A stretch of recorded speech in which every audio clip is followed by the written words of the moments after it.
ഞങ്ങൾ കോൺഗ്രസ്സുകാർ ഇങ്ങനെയൊക്കെയാണ് ബായി.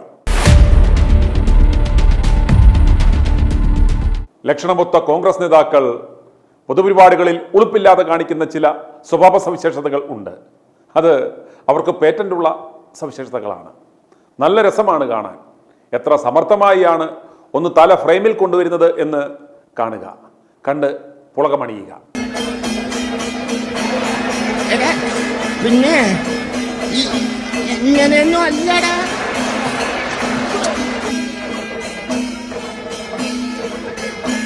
എടേ ഇത് നമുക്കിന്ന് പോണ്ടേ? എന്റെ ഒരു കൈ എവിടെയാണ്? എടാ പിന്നെ ഇങ്ങനെയൊന്നും അല്ലടാ. എടേ ഇത് നമുക്കിന്ന് പോണ്ടേ?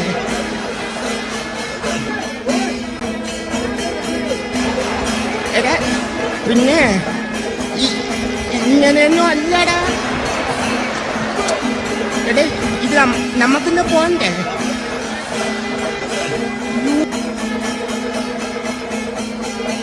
സോഷ്യൽ മീഡിയ വന്നതോടുകൂടിയാണ് ഈ കൊസറക്കൊള്ളി വിക്രസുകളൊക്കെ നാട്ടുകാർക്ക് കാണാനുള്ള അസുലഭ അവസരം സിദ്ധിച്ചതും ഇത് കണ്ട് നാട്ടുകാർക്ക് ഇവരെ തള്ളക്കി വിളിക്കുവാനുള്ള ഒരു സുവർണാവസരം തുറന്നു കിട്ടുന്നതും.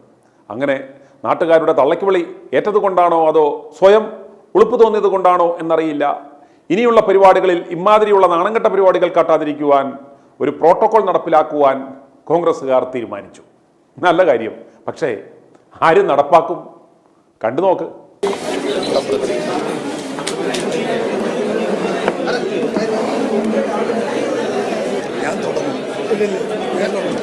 അതെങ്ങനെയാണ് ഞാൻ പറയുന്നത്? തുടങ്ങണ്ടേ? KPCC പ്രസിഡന്റ് നിലക്ക് ഞാൻ തുടങ്ങി വെച്ചോളാം, നിങ്ങൾ പറഞ്ഞോളൂ. അതെ, മൊത്തത്തിൽ വലിച്ചുകൊണ്ട് പോകുന്ന നമ്മുടെ VD സതീശൻ അങ്ങനെയാണ്. കൊള്ളാവുന്ന എന്ത് കണ്ടാലും അടിപടലം വലിച്ചോണ്ട് പോകും. അത് ആവശ്യമുണ്ടോ ഇല്ലയോ ഒന്നും നോക്കില്ല. അങ്ങനെ നല്ല കിടുക്കാച്ചി പ്രോട്ടോക്കോളൊക്കെ ഉണ്ടാക്കി അതെവിടെ ഇംപ്ലിമെന്റ് ചെയ്യണം എന്ന് ആലോചിച്ചിരിക്കുമ്പോഴാണ് ആ പരിപാടി വരുന്നത്. ഏത് പരിപാടി? നമ്മുടെ ചേറ്റൂർ ശങ്കരൻ നായർ അനുസ്മരണം വരുന്നത്. ഗഡിയെ ഈ നായർ ആരാ കക്ഷി എന്ന് പല കോൺഗ്രസ്സുകാരും തമ്മിൽ ചോദിച്ചു. കാരണം നാളിതുവരെ ഇങ്ങനെയൊരു നായരെ കുറിച്ച് പാർട്ടിയിലാരും പറഞ്ഞു കേട്ടിട്ട് പോലുമില്ല. പലരും ഈ പേര് കേട്ടത് കഴിഞ്ഞയാഴ്ച മോദിജി ഈ പേര് ആദ്യമായി ഉച്ചരിച്ചപ്പോഴാണ്. അപ്പോഴാണ് കോൺഗ്രസ് നേതാക്കൾ ഓർത്തത്, ചേടാ പുള്ളിക്കാരൻ നമ്മുടെ സ്വാതന്ത്ര്യ സമര സേനാനിയും AICC മുൻ അധ്യക്ഷനുമൊക്കെ ആയിരുന്നല്ലോ എന്ന്. ഇനി കാര്യമായി സ്മരിച്ചില്ലെങ്കിൽ പുള്ളിക്കാരനെയും ലെവന്മാർ കൊണ്ടുപോകുമെന്ന് കരുതിയായിരിക്കണം ഒരുപക്ഷെ ഏപ്രിൽ 24-ാം തീയതി ചേറ്റൂർ ശങ്കരൻ നായരുടെ ചരമവാർഷികത്തോടനുബന്ധിച്ച് ഒരു ചിഹ്ന അനുസ്മരണം അങ്ങ് നടത്തിക്കളയാൻ കോൺഗ്രസ്സുകാർ തീരുമാനിച്ചത്. KPCC പ്രസിഡന്റ് കണ്ണൂർ DCCയിൽ ചേറ്റൂരിനെ അനുസ്മരിച്ചു. ബാക്കിയുള്ള നേതാക്കൾ KPCC ആസ്ഥാനത്ത് വട്ടമേശ സമ്മേളനം നടത്തി ഇവിടെ ഇരുന്ന് അനുസ്മരിച്ചു. ആ ദൃശ്യങ്ങളിലേക്ക് നമുക്കൊന്ന് പോകാം. പ്രോട്ടോകോൾ ഉള്ളത് കൊണ്ടാവണം, മൂപ്പിളക്കത്തർക്കം ഉണ്ടാകാതിരിക്കാനാവണം, കസേരകളിൽ കിടുന്നത് പോലെ ഹാളിന്റെ ചുറ്റോട് ചുറ്റും നിരത്തിയിട്ട് നേതാക്കൾ നിരന്നിരുന്നു. ആരുടെയും പിന്നിലായി പോകരുതല്ലോ, പോയാൽ തീർന്നില്ലേ എല്ലാം. VD സതീശൻ ഇവിടെ പോയെന്നറിയില്ല. പ്രോട്ടോകോൾ ഉണ്ടാക്കിയതിൽ പാലുടി രവി പരസ്യമായി തന്റെ നീരസം പ്രകടമാക്കി പോയി സദസ്സിലിരുന്നപ്പോൾ കെ മുരളീധരൻ പറയുന്നതും ലിജു പോയി വിളിക്കുന്നതും കാണുക. പുതിയ നിയമം പറഞ്ഞില്ലേ, ജില്ലയുടെ പരമാധികാരി DCC പ്രസിഡന്റാണ്. അത് ഏത് ജില്ലയിലാണ് പരിപാടി എടുക്കുന്നത്? ആ ജില്ലയിലെ പ്രസിഡന്റാണ്.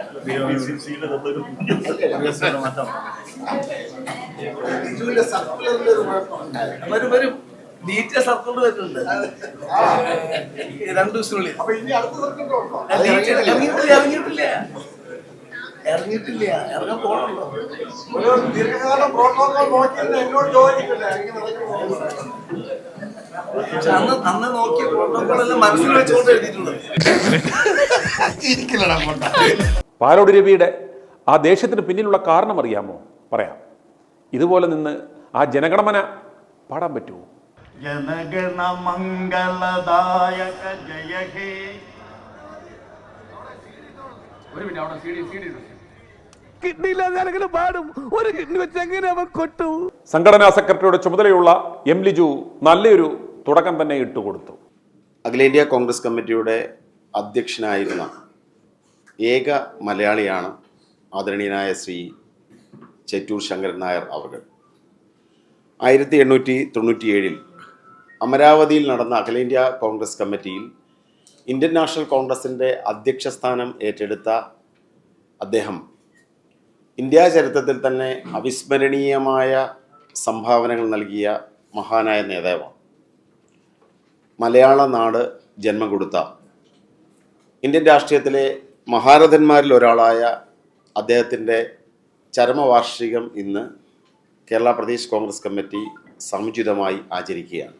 തുടർന്ന് KPCC working president TN Prathapan അനുസ്മരണ പ്രഭാഷണം നടത്തി. തുടർന്ന് K മുരളീധരനും നല്ലൊരു അനുസ്മരണം അങ്ങ് നടത്തി. മാത്രമല്ല കിട്ടിയ ചാൻസിന് പിണറായി സർക്കാരിനൊരു കൊട്ടും കൊടുത്തു.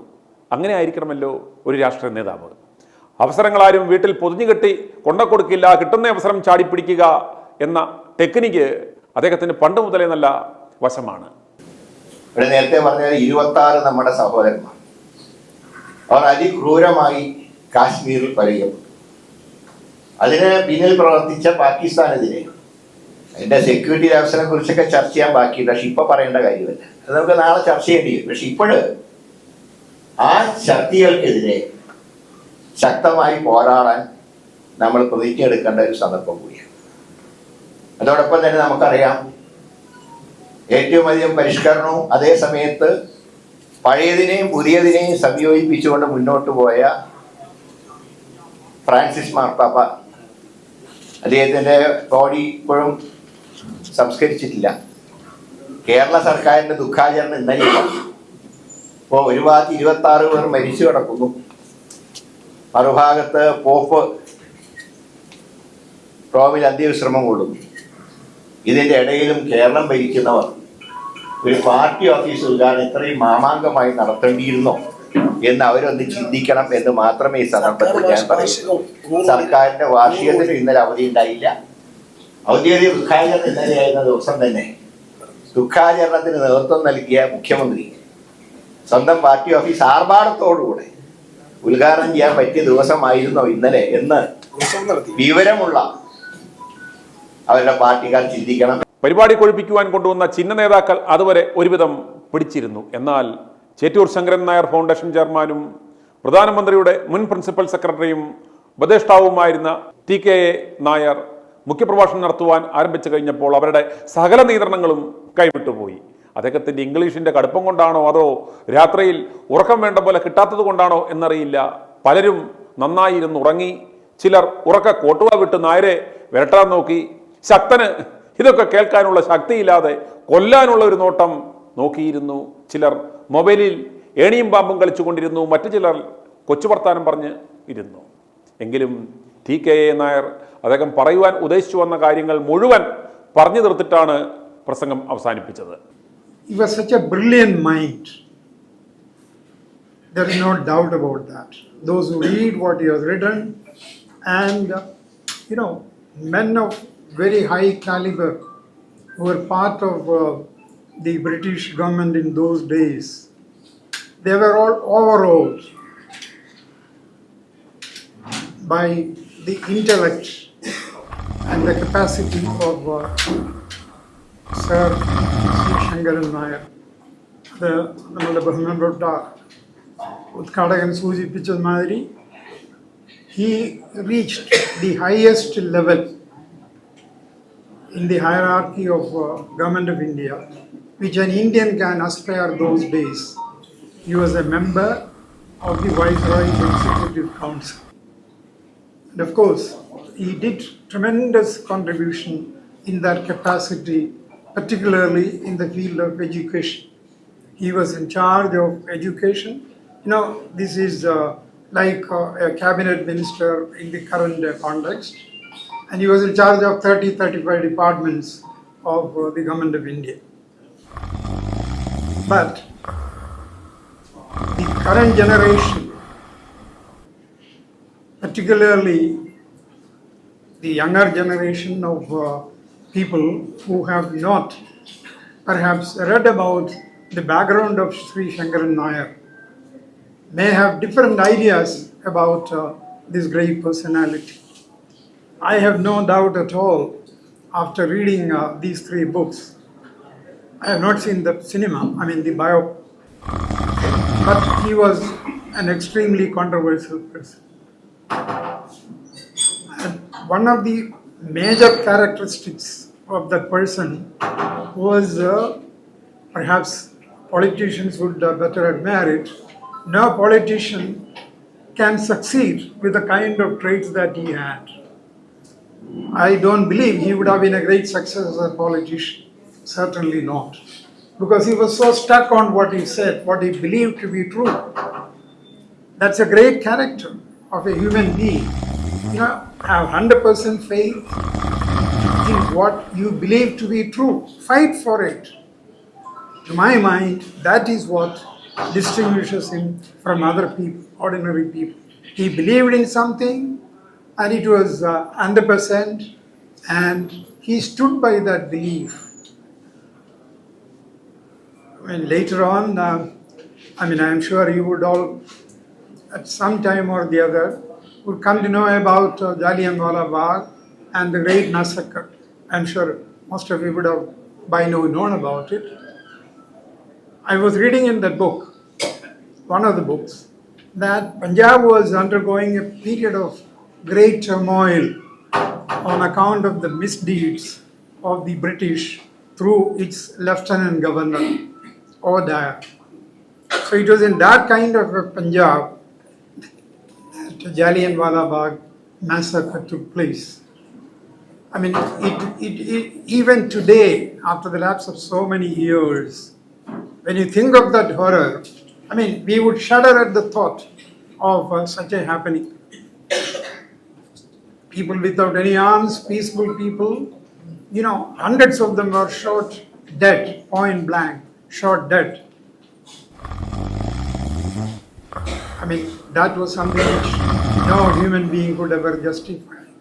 But there were people who did justify that, and Shankar Nair, you know, through his intervention, I mean, there is a background to that also.